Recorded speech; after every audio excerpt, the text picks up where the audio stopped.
Welcome to mrdanlim.blogspot.sg. Good day to you. Today we will be doing a short science revision on some of the topics.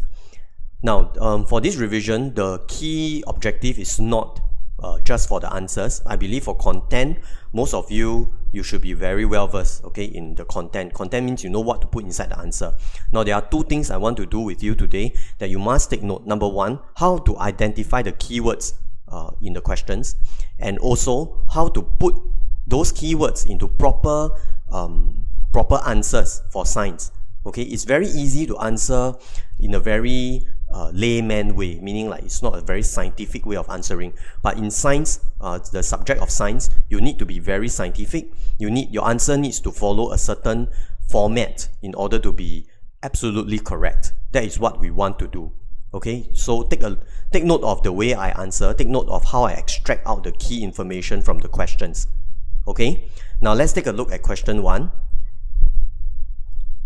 Now, question 1, Su Ling wanted to find out which type of soil was more suitable for growing plant X. She set up two pots, S and T, as shown below. Now we have pot S and we have pot T. For Su Ling's experiment, which variables should she keep the same and which variable should she change? Put a tick in the correct boxes below. Okay, for part B, state one characteristics of plants that is different from animals. Part C, what observation would she have to make to conclude that the soil in pot S is more suitable for the growth of plant X? Now we are going to do it step by step. Now let me read the first two sentences to you again. Su Ling wanted to find out which type of soil was more suitable for growing plant X. Now, if you wanted to find out, then this wanted to find out is very, very important. Okay, so I want you to highlight or underline to find out which type of soil was more suitable. Now, this is the key of the experiment. Which type of soil? Is it soil A? Is it soil B? Is it soil C? Okay, now from the way I explained, you know that soil is the one that we need to change, right? So for part A, type of soil in each pot, this one we need to change because this is something that we're going to test which soil is suitable. So you need to change the soil in order to find which one is suitable. Now for every experiment, there is only one change variable. All the rest should remain the same. Size of the plants must be the same. If they are different, then it's unfair. So keep the same. The amount of water must also keep the same. If not, then you put in more water, then the plant grow better, then you don't know whether is it the soil that is changing the growth of the plant or is it the amount of water that's changing the plant. So the amount of water must be constant as well, must be the same. Amount of light given must also be the same. So this question, what is the question testing you is that the question is testing you whether you understand or don't understand that in every experiment there should only be one change variable. Okay, now state one characteristic of plants that is different from animals. Now very, very important, they are asking for characteristic of plants. Underline this, highlight this. Okay, they are not asking for characteristic for animals, they are asking for characteristic of plants. Now what is the characteristic of plants? Now you can say that plants they need air, food, water, they move by themselves, they move by themselves, they respond to changes. You can all this, but those are characteristics of living things. That is not a characteristic of plants. Okay, so what is the characteristic of plant? Meaning you say this characteristic, you know that it must be a plant. Okay, so what's the characteristic? Now the characteristics stated should be plants make their own food while animals do not, because in the whole topic of plants and animals, only plants make their own food. So when you say something make their own food, it is definitely a plant. So that is a key characteristic you must know. Okay, so for part B, plants make their own food while animals do not. Part C, what observation would she have to make? Very important, underline observation. Now observation is something that she can see. Okay, use your eyes to see. You can see. What observation would she have to make? Now imagine, now you have another, the pot S is more suitable. That means pot S, the plant will look what? will look either healthier, taller, more leaves, grow better, or so on and so forth. Okay, so the answer should be plant X in pot S should grow taller than plant X in pot T. Now there are many answers to this question. Okay, part C. Okay, you can say that it grows more leaves, it grows faster, it looks healthier. Okay, anything that you can observe that plant X is better in pot S, you can put it down as an answer. Okay, but this is a very standard answer, grow taller, because grow taller can be measured. Number of leaves can be measured. Okay, use measurable observations. Okay, will be safer. Okay, for this answer. Okay, that's for question 1. So you can see I highlight the keywords to you. I also tell you how to answer properly. Okay, now let's move on to question 2. Now question 2, Asman conducted an experiment to investigate the flow of water through 2 different types of sand using setups A and B. He poured 100 cubic centimeters of water into the funnel of each setup as shown. We have one that is large sand particles. Okay, we have large sand particles, and then we have the other one which is small sand particles. Now this is the only difference, so go and highlight this, because if this is the only thing that is changed in the experiment, then we are interested in finding out what is the result when we pour water through large sand particles against what is the result when we pour water through small sand particles. Okay, so then after 10 minutes, he observed and recorded the results as shown in the table below. So amount of water poured from the start is 100. So from the top, both we pour 100. At the end of the experiment, which is after 10 minutes, the amount collected for setup A is 67. The amount of water collected for setup B is 24. Now that means what? That means after 10 minutes, more water flow through and drip into the container that is the beaker that is below setup A. Right? That means more water is collected. Then setup B, less water is collected. That means when there are large sand particles, water can pass through. More water can pass through. That's why more water is collected. Okay, very important, you must be able to read the table. Which type of sand particles allow water to pass through faster? Which one? It must be the one with the higher value. So it should be setup A, which is your large sand particles. Now this one must be very careful. If you put setup A, it's wrong, because they didn't ask you which setup. They ask you type of sand particles. So I want you to underline this also. Make sure you answer according to the question, large sand particles. Okay, not setup A. If you want to be very safe, you can write large sand particles in setup A. Okay, but in actual fact, you write large sand particles, it should be enough. Based on the table, explain the observation that Asman has made. Now, this one be very careful. It's a bit tricky here. They want you to explain the observation. They are not interested in stating the observation. Okay, you don't say that, oh, more water is collected in setup A. Now, that is the observation that you can see, but that's not explaining. You need to explain the observation. Okay, so you have to say large sand particles have more air spaces between them and allows more water to pass through them after 10 minutes. Okay, then we go on to part C. State the property of water that is demonstrated in the experiment. Now, property of water. Underline this. We are interested in the property of water. What is the property of water? What are the properties of water? You must know. Okay? Now, water is a liquid. So, liquid has definite volume and has no definite shape. Now, for this, which one are you interested in? The volume or the shape? Water has no definite shape. That's why it can flow through. Okay, volume is not something that we want to know about here, because if it has no definite shape, then it can flow through. If it has definite shape, cannot flow through. Okay, now that's all for question 2. Remember to underline the keywords, very important. Now let's move on to question 3. Look at the diagram below. Now diagram, you have a cap, you have a syringe. Okay, the whole thing is a syringe. You have some flour, you have oxygen, you have plunger, you have piston. Now this this whole diagram of a syringe. Now whenever you see a syringe, they must be testing on the 3 states of matter, either gas or liquid or solid. Okay, they must be testing that because that's the most common setup, okay, to test the states of matter. Okay, now when you have a cap, to cap it means that the flour and oxygen, when you push the piston and the plunger in, they have no way to escape. Okay, very important. The cap here is very important. If you don't see a cap here, it means that when you push the plunger in, the flour can come out, the oxygen may come out. So must be careful. Okay, now this one is very easy. Part A, identify the state of matter for flour. Very easy. Okay, flour is solid. Okay, when the piston is pressed, the plunger could move in slightly. Now this one very important. The plunger could move in slightly.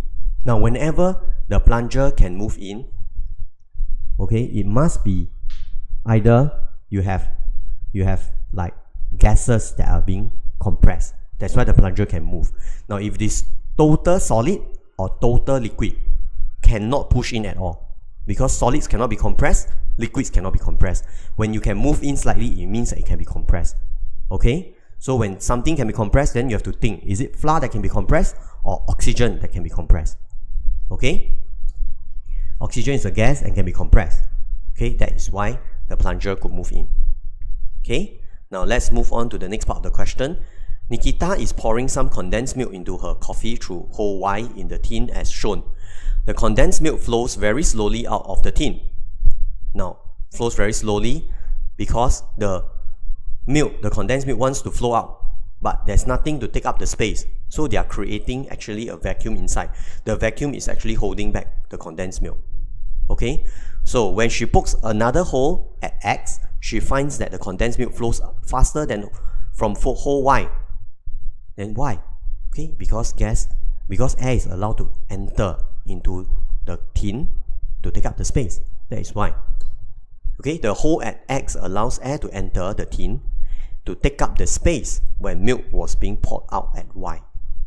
Okay, you need something to come out, you need something to go in. In order to take up the space, then it can flow out easily. If not, it will be hard to flow out because nothing is there to take up the space. Okay, then it's like a vacuum there. Okay, now let's move on to question 4. Henry carried out an experiment to find out which material could conduct the most heat. Very important. Always remember, you look at the words to find out, right? Go and highlight. To find out which material could conduct the most heat. Now we are interested in the heat conduction here. Okay, which one is the best conductor? Okay, 3 different materials of the same size were used. A drop of chemical X was placed on each material before they were heated. Okay, the table below shows how the color of chemical X changes with different temperatures. Now we have 30 degrees Celsius to 39 degrees Celsius is white, 40 degrees Celsius to 50 degrees Celsius yellow, 51 degrees Celsius to 70 degrees Celsius orange. Now then you have to ask yourself, you want it to heat up quickly or you want it to heat up slowly? You want to heat up to a very high temperature or you want to heat up to a very low temperature? Okay, this one not known yet because in the question they didn't ask you yet, right? So after the materials were heated for 5 minutes, Henry recorded his observations in the table below. Now with orange, white and yellow. Now in science questions, we are never interested in the in-between results. Never interested unless it's an error. If not, we are only interested in the least increase in temperature or the most increase in temperature. Okay, so I want you to highlight white and orange. Okay, answer will be only white and orange, either white or orange. It will never be yellow. Okay, so no need to even think about yellow. The moment you write yellow in the answer, something is wrong already. Okay, which material A, B or C is most suitable to make part Y of a frying pan? Now you need a frying pan. Frying pan needs to cook stuff, right? Now if you want to cook stuff, you want it to be high temperature or low temperature. You want it to be of like 30 to 39 degrees Celsius or you want it to be 51 to 70 degrees Celsius. You can think about it. When you want to cook things, you want it to be hot or cold? Okay, you want it to be hot.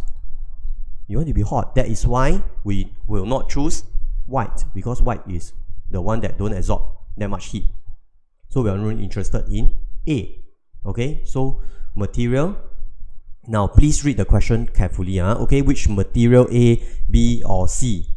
Okay, so your answer should be material A. Now I have students, okay, answering things, strange things, like orange. Okay, they write orange. But orange is not the answer. They're asking which material. So must be very, very careful. And even if you write the answer, the material which gain the most heat, which is from 51 degrees Celsius to 70 degrees Celsius, it will still be wrong. Because they ask you material A, B, or C. So you can write material A, material B, or material C. Any other answers, they will most probably mark you wrong. Okay, so in this question, we are interested in material A, so you write material A. Okay, now usually they will ask you to explain. So in part B, they ask you to explain your answer in part A. Then your explanation will be material A has the highest temperature at the end of the experiment. Okay, it has the highest temperature, which is orange. It has gained the most heat and is the best conductor among the three materials. Okay, you want to find the material that conducts the most heat. See, which material conduct the most heat? In fact, in the first part of the question, they already give you the clue. Conduct the most heat. Conduct the most heat means the most heat gain. So the most heat gain means it must be orange. You are interested in orange, the color orange. That is why it must be material A. Okay, now go and read the answers again. Okay, after the whole lesson, go and read the answers again. Make sure you get to know how to answer the question properly. Okay, I read to you. Material A has the highest temperature at the end of the experiment. It has gained the most heat and is the best conductor among the three materials. Okay, now let's move on to question 5, sorry. Karen was using the stroke method to make a steel rod into a magnet. Now I want you to underline or highlight steel rod, underline magnet. Now first thing you must note, steel rod, is it magnetic or not magnetic material? Okay, if it is magnetic, then you can make it into a temporary magnet. If not, cannot. So this one is magnetic material, so good. It can be made into a magnet. She noted her observations in the table below. Now we have number of strokes. 20 strokes, we have 2 paper clips. 30 strokes, we have 3 paper clips. 40 strokes, we have 5 paper clips. So the more you stroke the magnet, the more paper clips it can attract, which means that the stronger, okay, the magnetism. Okay, so you stroke more, the stronger the magnetism. Okay, from the table, what can she conclude about the number of strokes? Underline this, the number of strokes and the magnetic strength of the steel rod. Okay, I say again, what could she conclude about the number of strokes and the magnetic strength of the steel rod? Now they are interested in the number of strokes and the magnetic strength. They are not asking for the number of paper clips. If you put the number of paper clips in, you'll be wrong. Okay, so you answer according to the question, read properly, answer according to the question. Okay, so now the answer will be, as the number of strokes increases, the magnetic strength of the steel rod increases. Okay, answer in this format. As the number of strokes increases, the magnetic strength of the rod increases. Okay, as something increases, the other thing will either decrease or increase. Okay, this is the proper format, okay, for conclusion and for relationship. Okay, as the number of strokes increases, the magnetic strength of the steel rod increases. Now if you use the words from the question, they cannot mark you wrong. Okay, because they are interested in number of strokes, they are interested in the magnetic strength. So you see, I use all the words from the question. Okay, remember this technique, very important. Answer according to the question. Now part B. Karen repeated the experiment by changing the steel rod into a copper rod. Would the copper rod attract any paper clips? Now they change the steel rod into a copper rod. I want you to highlight copper rod. Now when you see copper rod, they change the material, then you have to ask yourself, is it magnetic or non-magnetic? Now copper rod is non-magnetic. Now if it is non-magnetic, it can never be magnetized, it cannot become a temporary magnet. Okay, that is why they ask this question. Okay, remember the materials that are magnetic. Go and memorize: iron, steel, cobalt, nickel. I say again, iron, steel, cobalt, nickel. Okay, go and learn these 4. Must memorize. Okay, only these 4 can become temporary magnets. Okay? No, copper is not a magnetic material and cannot be magnetized. This is the answer. Okay? Now read the question properly, answer according to the question. Now let's move on to question 6. Compare the 2 life cycles below. Life cycle of a grasshopper, life cycle of a mealworm. Okay? Now life cycles are they are one of the easiest topics, okay, in P3 and P4. Okay? Don't get it wrong. Okay? Get it correct, because it's the easiest topic. There are only that few standard answers, and there are only that few life cycles that you need to memorize. Okay? Now let's take a look at this question. The answers are very standard. They are very, very standard. Okay? If you see life cycles, most probably they will ask you about difference. They will most probably ask you similarity.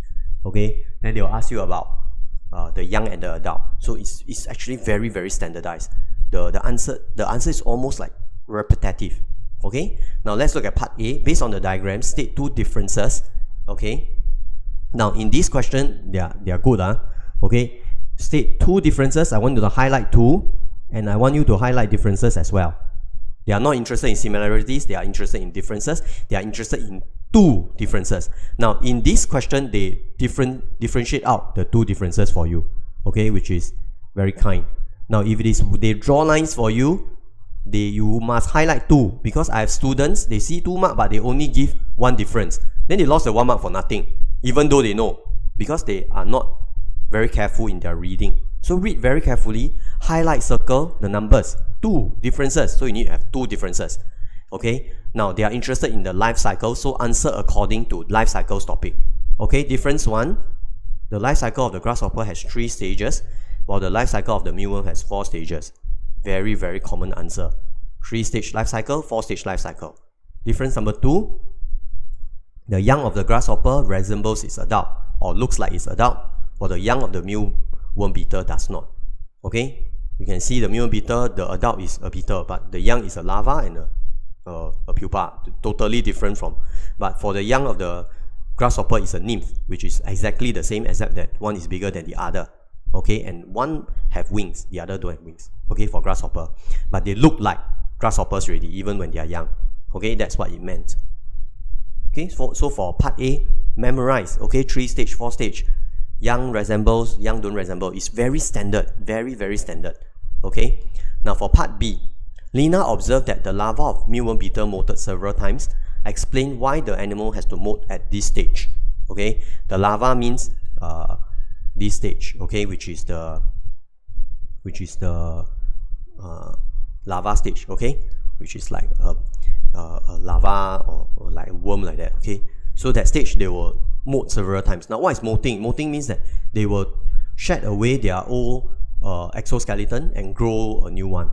Now think, why do they need to shed away the old exoskeleton? Now exoskeletons, they are not like our skin. Our skin can expand when we grow up, but the exoskeleton, they are hard, so they cannot. Okay, the exoskeleton cannot expand. So when they cannot expand, it means that when the mealworm larva grows bigger, the exoskeleton becomes smaller already.